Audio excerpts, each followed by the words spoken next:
Bonjour et bienvenue sur la matinale. Dans cet exercice, c'est le sujet 2024 d'Amérique du Nord. On va prendre l'exercice sur les fonctions. Donc on a sur l'intervalle 0,1 la fonction g de x qui vaut 2x moins x au carré. Et dans la première question, il faut montrer que la fonction g elle est croissante sur l'intervalle 0,1. Globalement, quand on veut montrer qu'une fonction est croissante, on attend ses variations. Donc on va faire un tableau de variations. Généralement, ce qu'on fait pour faire un tableau de variations, c'est qu'on calcule la dérivée, signe de la dérivée, et puis le tableau. On va faire comme ça, puis après je vous montre une autre technique qui marche très bien aussi ici. Donc on va calculer g'. Alors la dérivée ça va être très simple, 2x ça donne 2 et x carré donne 2x, donc on a 2 moins 2x. Ensuite pour avoir le signe de g', donc on va mettre le signe. On va se demander à quand g' est positif. Donc par exemple on peut se demander 2 moins 2x, à quand c'est positif, parce qu'une fois qu'on sait quand c'est positif, on déduit que partout ailleurs g' est négatif. Donc ici ce qu'on va faire, ce que je vous conseille c'est que quand on a une inégalité comme ça, la partie qui contient le x, si elle est en positif, on la laisse où elle est. Si elle est en négatif, on la met de l'autre côté. Comme ça, il n'y a plus de problème de signe à gérer. Donc là, ce qu'on va faire, c'est que le moins 2x, on va le mettre de l'autre côté, il devient plus 2x. Et là, ça nous permet de diviser par 2 sans problème de signe. Donc on divise par 2, 2 par 2, ça fait 1. On trouve donc ça. Donc, on a dit c'est positif lorsque x est plus petit que 1. On en déduit que si x est plus grand que 1, c'est négatif.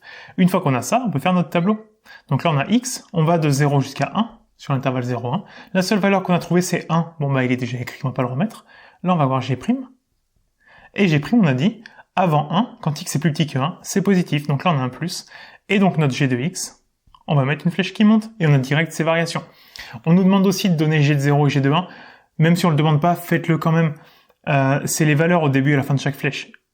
Ici, on est sur la ligne de g, lorsque x vaut 0. Donc on va faire g de 0. G de 0, remplace tous les x par 0, ça fait 2 fois 0, 0, moins 0 carré, 0. Donc ici on a 0. Et pour g de 1, ça fait donc 2 fois 1, 2, moins 1 au carré, moins 1, 2 moins 1, ça fait 1. Et on a les variations de g sans aucun problème. Je vous montre une deuxième technique ici parce qu'on a un polynôme du second degré. Donc ça, on peut l'étudier facilement. Un polynôme du second degré.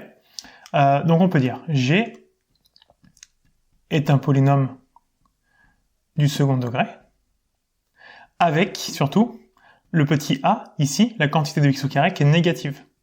Et c'est très important, parce que si on a un a qui est négatif, ça veut dire que notre fonction, elle fait un n. Elle a cette forme-là. Ce qu'il nous faut, la seule chose dont on a besoin, c'est le sommet. Comme on fait un n, on sait qu'on monte puis on descend. Reste simplement à trouver à partir de quand on va redescendre. Donc nous, ce qu'il nous faut, c'est le sommet de la parabole. Il nous faut que l'abscisse, parce que la hauteur, on s'en tape, c'est horizontalement. À quel moment est-ce qu'on va commencer à redescendre? Donc ici, l'abscisse du sommet, on va le noter comme ça, c'est moins b sur 2a. Ici, le b, c'est la quantité de x si on avait 2, donc avec le moins, ça fait moins 2. A, on a dit qu'il valait moins 1. 2a, ça fait donc moins 2. Moins 2 sur moins 2, ça fait 1. Et donc, on peut dire que g, elle est croissante jusqu'à 1, donc sur 0,1, parce que notre fonction, elle existe sur 0,1. Donc, en gros, on vient de trouver qu'elle est croissante sur 0,1, et elle serait décroissante à partir de 1. Mais comme on l'étudie que sur 0,1, finalement, on s'en fout du reste. Jusqu'à 1, on est croissant et on obtient les mêmes résultats. À vous de voir quelle technique vous voulez. Là, ça marche que sur le second degré. Il faut bien penser que ça dépend du signe de a, etc. Je pense que c'est plus simple si on passe par la technique de la dérivée. Ça marche dans tous les cas. Ensuite, dans la deuxième question, on va introduire la suite u. On sait que u0 vaut 1,5 et un plus 1 vaut g de un. Et on va devoir calculer u1 et u2. Alors pour u1, on va utiliser la formule. U0 égale 1,5, c'est pas une formule, ça nous dit juste que le premier terme vaut 1,5. La formule, elle est ici. Un plus 1 égale g de un. Si on veut u1, ça veut dire que notre un plus 1 doit correspondre à u1. Autrement dit, on a remplacé n par 0, pour qu'ici on ait 1 au total. Donc notre u1, on va remplacer n par 0 partout, ça fait g de u0. G de u0, u0 vaut 1,5, ça fait g de 1,5. On va prendre g, et remplacer tous les x par 1,5. 2 fois 1,5, ça fait 1, moins, donc 1,5 au carré. Une fraction à n'importe quelle puissance, c'est le numérateur à la puissance et le dénominateur à la puissance. Donc on a 1, moins 1 au carré, ça fait 1, 2 au carré, ça fait 4. Et puis là, je vous conseille de pas mettre des virgules parce que ça devient vite lourd. Mettez des résultats exacts, c'est-à-dire qu'on va tout garder sous forme de fraction. On va mettre au même dénominateur 1, si on le met au dénominateur 4, il devient 4 sur 4. Et donc on a 4 sur 4 moins 1 sur 4 qui nous fait 3 quarts. Et on a u1. Pour u2, c'est la même chose, ça fait g de u1, donc g de 3 quarts. Qui nous fait donc 2 fois 3 quarts, ça nous fait 6 quarts, moins 3 quarts au carré. Même problème que tout à l'heure, une fraction à une puissance, on va avoir 3 au carré sur 4 au carré, donc on va avoir 6 quarts moins 3 au carré, ça fait 9, 4 au carré, ça fait 16, On a tout ça. On va mettre au même dénominateur. Bon, on peut prendre 16 ici. Il suffit de multiplier la première fraction par 4 pour passer de 4 à 16. 6 fois 4, 24. Moins 9, ça fait 15. Donc on a 15 sur 16. Et on obtient la valeur de U2. Dans la troisième question, enfin dans la suite, on nous demande de montrer par récurrence que pour tout n antinaturel, on n'a que 0 plus petit que un, plus petit que n plus 1, plus petit que 1. Autrement dit, un inférieur à n plus 1, la suite est croissante. Et la suite, elle est comprise entre 0 et 1. Voilà ce qu'il faut montrer. Une récurrence, première étape, c'est l'initialisation. Ici, il s'agit simplement de vérifier que la propriété est vraie pour la première valeur de n. On est sur n, sur grand n. N appartient à grand n. La première valeur d'un grand n, c'est 0. Donc on va reprendre cette propriété et remplacer juste n par 0 et voir si ça fonctionne. On aura donc 0 à gauche. Ensuite, on aura U0. Alors, U0, il vaut combien? U0 vaut 1,5. Bon, 1,5 est bien plus grand que 0, ça fonctionne. Est-ce que c'est inférieur à U1? Si je remplace n par 0, ça fait U1 ici. U1, on a trouvé tout à l'heure, je l'ai effacé, il valait 3/4. 3/4, ça fait 0,75, c'est bien plus grand que 0,5, ça fonctionne. Et à droite, on a 1. L'inégalité, elle fonctionne pour n égale 0. Donc on peut dire, donc, la propriété de P, elle est vraie pour n égale 0. On peut utiliser la propriété P tout simplement parce que je l'ai utilisé ici, je l'ai appelé P sur une copie. Dites soit la propriété est vraie, soit alors P est vrai, mais dans ce cas-là, il faut au départ avoir donné le nom P à la propriété, sinon on peut pas l'utiliser, on ne sait pas qui c'est P en soi. On a fini l'initialisation, ce qu'il faut faire ensuite, c'est l'hérédité. L'hérédité, c'est en deux temps. On suppose que la propriété, elle est vraie, donc que P est vrai pour un certain rang, pour un rang n dans grand N, c'est-à-dire, donc tel que, comme elle est vraie pour n, ça veut dire que notre propriété de départ, elle est vraie, on la suppose vraie à un endroit. Donc 0, plus petit que n, plus petit que n plus 1, plus petit que 1. Et ce qu'il faut faire, c'est vérifier qu'elle est vraie au rang suivant. Donc vérifions que P est vrai au rang n plus 1. Le rang suivant de n, c'est n plus 1. C'est-à-dire que 0, plus petit que un plus 1, plus petit que n plus 2, plus petit que 1. On calcule, en fait, on remplace tous les n par des n plus 1. Donc un devient un plus 1 et un plus 1 devient un plus 2. La question, c'est comment je passe de cette ligne à cette ligne-là. Celle-là, je la connais, je l'ai supposée vraie. Moi, je vais arriver à celle d'en dessous. Comment faire? Quand on observe les deux lignes, on se rend compte que à chaque fois, bon, le 0 et le 1 sont restés tels quels. Par contre, un est devenu un plus 1 est devenu un plus 2. On calcule le terme d'après. Donc il faut qu'on arrive à utiliser la formule qui nous permet de calculer le terme d'après. On n'en a pas 36, on sait que le suivant, c'est g du précédent. Donc là, on va partir de ce qu'on a supposé. Ça, c'est vrai, donc on peut l'écrire, on l'a supposé vrai. Et on va simplement appliquer la fonction g. On fait attention, j'ai plusieurs élèves qui m'ont dit on multiplie par g. Non, on multiplie pas par g. On multiplie par un nombre, par un x, mais pas par une fonction. On compose par une fonction, c'est-à-dire que quand on met une fonction, qu'on applique une fonction, tout ce qu'on avait au départ, on la met à l'intérieur de la fonction. C'est pas une multiplication, c'est une composition. Vous l'avez vu avec les fonctions composées, le f rond g. On met un truc dans la fonction. Donc là, on aura g de 0, après on aura g de un, après on aura g de un plus 1, et après on aura g de 1. On met tout ce qu'on avait à l'intérieur de g. Et j'ai pas mis les inégalités parce que c'est quand même super important ce qui se passe ici. On applique une fonction. Si on applique une fonction qui est croissante, sur l'intervalle où on l'applique, on conserve les inégalités. Si on applique une fonction qui est décroissante, on inverse les inégalités. Notre fonction g, on est entre 0 et 1 ici. Et sur l'intervalle 0,1, on a trouvé tout à l'heure qu'elle était croissante. Donc ici, on va conserver les inégalités. Et ça, sur une copie, ça peut faire bien quand même sur une copie de le mettre. On peut dire par croissance de g sur 0,1. Ça justifie le fait qu'on conserve les inférieurs. Si la fonction avait été décroissante sur 0,1, on aurait mis des supérieurs à la place. Mais ça nous arrange bien de garder des inférieurs, parce que g de 0, on l'a calculé tout à l'heure, il vaut 0, g de 1, il vaut 1, et puis g d'un terme, bah, c'est celui d'après, donc g de un, c'est un plus 1, et g de un plus 1, c'est un plus 2. Donc, en conclusion, mettez bien, donc, P est vrai au rang n plus 1, on obtient ce qu'on voulait. Et puis la dernière étape, je vous la donne à l'oral, c'est la conclusion. À la conclusion, on résume ce qu'on a fait avant. Donc, la propriété, elle est initialisée au premier rang pour n égale 0, ça veut dire qu'elle peut démarrer.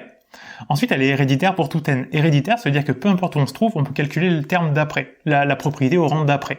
Donc en gros, si on peut démarrer la propriété, et que peu importe où on se situe, on peut passer à celui d'après, en fait, la propriété, elle est vraie partout, on peut aller à tous les endroits. Donc, une fois qu'on a dit, elle est initialisée, elle est héréditaire pour tout n antinaturel, donc la propriété est vraie pour tout n. Dans la question 4, on doit déduire que la suite U, elle est convergente. Pour prouver qu'une suite est convergente, il y a un théorème qui marche extrêmement bien, c'est le théorème de convergence monotone. Ce théorème nous dit que si on a une suite qui est croissante et majorée, alors elle converge, ou alors si elle est décroissante et minorée, alors elle converge.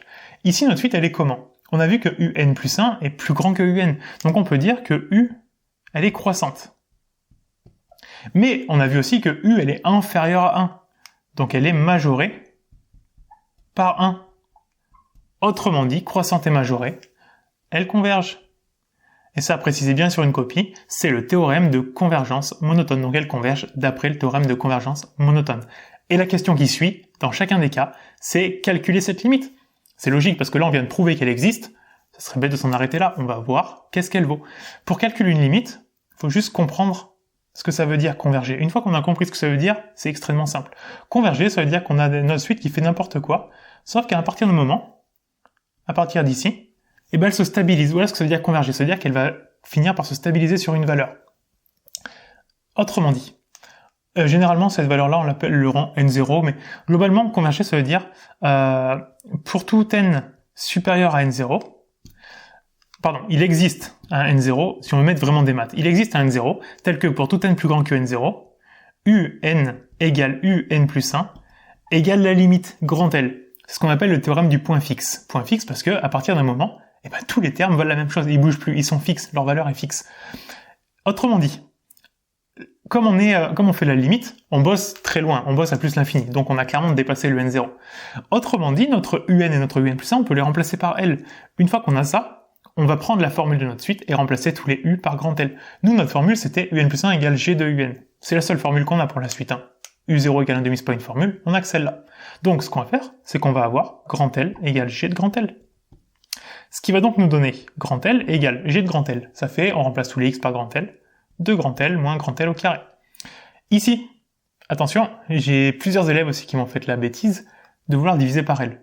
En soi, c'est une bonne idée, parce que on a du L partout, on peut diviser par L, mais qu'est-ce qui vous indique que L est différent de 0? On n'en sait rien. D'autant plus que, si on remplace tous les L par 0, ça marche. Ce qui veut dire que L égale 0, c'est une solution, donc L peut carrément valoir 0. Donc ici, on aurait le droit de diviser par L en justifiant que L est non nul. Je suis pas sûr que vous y pensiez. Sinon, on peut faire beaucoup plus simple. On regarde notre fonction, on repère qu'on a un second degré. On va faire un delta, ou on pourrait faire encore plus simple, mais un delta marche très bien. Donc pour faire le delta, on met tout le monde du même côté. Donc là, ce qu'on va faire, c'est qu'on va mettre le L de l'autre côté, il devient moins L, on a donc 0 égale 2L moins L, ça fait L moins L au carré. Ici, faites vos delta, vous allez trouver delta est positif et deux solutions, x1 égale 1 et x2 égale 0, ou l'inverse. Sauf qu'une limite, elle est unique, donc elle vaut pas 0 ou 1, donc elle vaut pas 0 et 1, elle vaut soit l'un soit l'autre. Maintenant, comment choisir entre les deux? Regardez toujours à combien votre suite démarre. Elle démarre à 1,5, et elle est croissante. C'est impossible qu'elle finisse à 0, donc ça, on élimine. Précisez-le sur une copie. U0 vaut 1,5, la suite est croissante, donc la limite ne peut pas être 0. Donc forcément, la limite, c'est 1. On va le faire autrement pour voir une autre technique aussi. Ici, on a du L partout, donc on peut factoriser par L, pas diviser, factoriser par L. Ça fait donc L, facteur de 1, moins L. Et puis on sait qu'un produit est nul si et seulement si au moins un des facteurs est nul. Donc en fait, ça veut dire qu'on a soit L égale 0, ou alors 1 moins L égale 0. Bon, L égale 0, c'est plié, c'est fini. Et de l'autre côté, on met le L à droite, ça fait L égale 1. On a à nouveau les deux limites du dessus, 0 ou 1. On choisit 1, tout simplement parce qu'on commence à 1,5, on est croissant, on peut pas tomber à 0. Donc, on a vu plusieurs techniques ici pour résoudre. Choisissez celle qui vous plaît, le but étant de trouver la limite. Dans la sixième question, on va prendre la suite V, qui vaut ln de 1 moins un, et on doit montrer que V est géométrique de raison 2. Et là, j'ai pas un élève qui a réussi à le faire. Faut dire que c'est un petit peu compliqué, à cause du ln, mais j'ai pas un élève qui a réussi à le faire. Il y en a qui ont bien démarré. Pour montrer qu'une suite est géométrique, il faut calculer le n plus 1 sur le n. Donc on va faire pour V, donc ça nous fait V n plus 1 sur Vn. Ensuite, on va remplacer Vn, alors on sait qu'il vaut ln de 1 moins un, et puis l'autre au-dessus, Vn plus 1, on remplace juste les n par n plus 1. Donc jusqu'ici, à peu près, tout le monde a réussi, un plus 1. Ici déjà, il faut bien penser qu'on a deux inconnues différentes, c'est comme si on avait une équation avec du x et du y. Un et un plus 1 sont deux inconnues différentes. Il faudrait qu'on arrive à en remplacer une par quelque chose d'autre, moins il y a d'inconnus, plus c'est simple. Et on sait que un plus 1, il vaut g de un. Donc on peut remplacer par g de un, ça fait ln de 1 moins g de un, on remplace tous les x par un, ça fait 2un moins un au carré. Tout ça sur ln de 1 moins un. Ce qu'on pourrait faire ensuite, c'est développé au numérateur un tout petit peu pour simplifier l'écriture. Donc un moins devant une parenthèse, ça change le signe de chaque terme dans la parenthèse, donc ça fait 1 moins 2un plus un au carré. On aurait ça sur ln de 1 moins un. Voilà tout ce qu'on a. Et ici, c'est là que c'est devenu compliqué. Personne n'a réussi à trouver la suite. Et il faut dire que le calcul, il n'est pas forcément évident. Nous, ce qu'on sait, c'est qu'on veut montrer que la suite est géométrique. Si elle est géométrique, ça veut dire qu'au final, le résultat qu'on obtient ne contient plus de n. Ça, faut bien le retenir. Ça veut dire qu'on a fait disparaître le dénominateur. Un numérateur, c'est assez facile normalement à faire disparaître. Un dénominateur, c'est très difficile. Il a fallu qu'on fasse disparaître le ln de 1 moins un en bas. Pour faire disparaître un divisé par un truc, il faut avoir la même chose en fois au numérateur. Donc on se dit qu'il y a forcément un moment où on s'est retrouvé avec du ln de 1 moins un en bas et en haut, ln de 1 moins un. Simplement, multiplié par combien? C'est la question. Bon, avec un peu d'intuition, on peut se douter que c'est forcément par 2, puisque les ln vont disparaître, et on sait qu'on doit montrer que la suite est géométrique de raison 2. Donc si les ln s'en vont, il doit nous rester que 2 au final. Donc là, on a la fin du calcul. Maintenant, on reste à trouver la transition entre ça et ça. Et avec le ln, c'est pas forcément évident, faut se souvenir qu'on a une propriété. Le x2 qui est devant, il est pas apparu par magie. Enfin, ou en même temps, le 1 moins un qu'on a à l'intérieur, avant on avait 1 moins 2un plus un carré. Enfin, ça s'est pas transformé par magie l'un en l'autre. Le 2 qui est devant, on peut penser fortement à la formule n ln de a, qui est égal à ln de a puissance n. Ça veut dire que ce 2, peut-être qu'il sort, il était en puissance avant. On peut tester. Ça veut dire que, à la ligne d'avant, on aurait pu avoir par exemple ln de 1 moins un, et en haut, ln de 1 moins un au carré. Si on arrive à prouver que 1 moins un au carré est égal à 1 moins 2un plus un carré, on a la transition entre les deux lignes. On va tester. 1 moins un au carré. A moins b carré, ça fait a carré, 1 au carré, moins 2ab, donc moins 2un, plus b carré, plus un au carré. On a l'égalité. Ça est bien égal à ça. On peut mettre le égal et poursuivre le calcul. Et on obtient toute la démonstration. Donc ici, c'est peut-être plus simple de partir de la fin, comme quand vous faites un labyrinthe, c'est plus simple si on part de la fin. Et bien ici, on sait qu'à la fin, on a trouvé 2. On avait le dénominateur ln de 1 moins un, bah, on le rajoute à l'étape d'avant. On se rend compte qu'on a le x2 devant, on sait pas trop d'où il sort. Enfin, on sait qu'il est là parce qu'on le veut au final, mais par rapport à ce qu'il y a avant, on sait pas trop d'où il provient. C'est pas grave. Un nombre fois ln, on sait que le nombre peut passer en puissance. On teste. On risque rien. Tentez toujours. Donc le 2, on le met en puissance. Et il suffit de montrer que 1 moins un carré est égal à ce qu'on avait dans le ln. Si on arrive à le prouver, alors c'est fini. Et donc, le fait qu'on trouve un résultat sans n, ça veut dire que la suite v est géométrique, de raison q égale 2, et de premier terme, pensez toujours à donner le premier terme, que ce soit demandé ou non, vous en aurez besoin par la suite, dans tous les exos sur les suites. Le premier terme, v0, va être égal à, on sait que vn c'est ln de 1 moins un, donc ça fait ln de 1 moins u0. u0 valait 1 demi, donc on a 1 moins 1 demi, ça fait 1 demi, ln de 1 demi, qu'on peut garder comme ça, ou qu'on pourrait même écrire un peu différemment, parce que ln d'une division, c'est ln de celui d'en haut moins ln de celui d'en bas, donc ln de 1 moins ln de 2, mais ln de 1, on sait qu'il vaut 0. Donc finalement, on a juste moins ln de 2. Mettez moins ln de 2, mettez ln de 1 demi, c'est la même chose, il n'y a pas d'importance. Maintenant qu'on a tout ça, on va pouvoir passer à la suite. Dans la 7e question, on doit donner l'expression de vn en fonction de n.